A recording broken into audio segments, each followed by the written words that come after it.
Hi friends! Did you have the same feeling after watching James Gunn's Superman movie about how simply wrong decisions have been made by the smartest man on Earth, Lex Luthor? But before we unpack all that, please keep in mind we have major spoilers ahead. Alright, so the first weird thing I noticed was how complicated Lex's control over Hammer is during his first fight with Superman. So he writes the command, then shows it to his gaming team, or sometimes just screams it.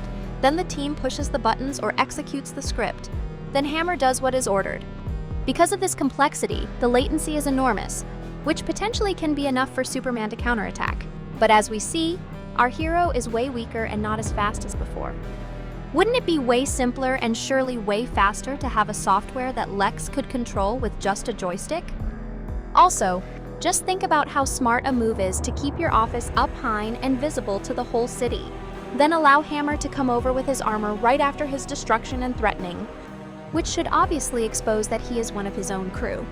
Also, after beating up Superman, Lex doesn't destroy his arch-nemesis.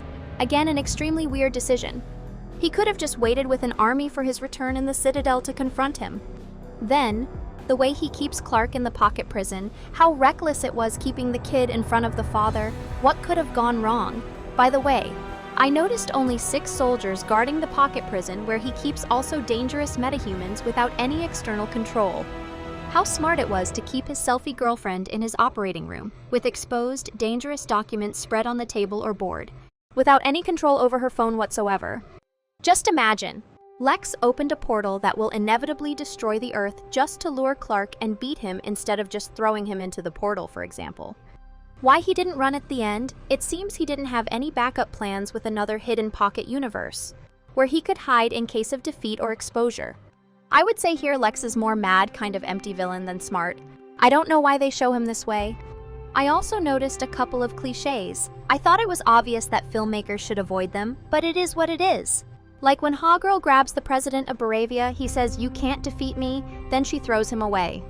From the top of my head, I can remember at least 4 movies with the same cliche. Thanks for watching. Let me know what else interesting you've noticed in this movie in the comments.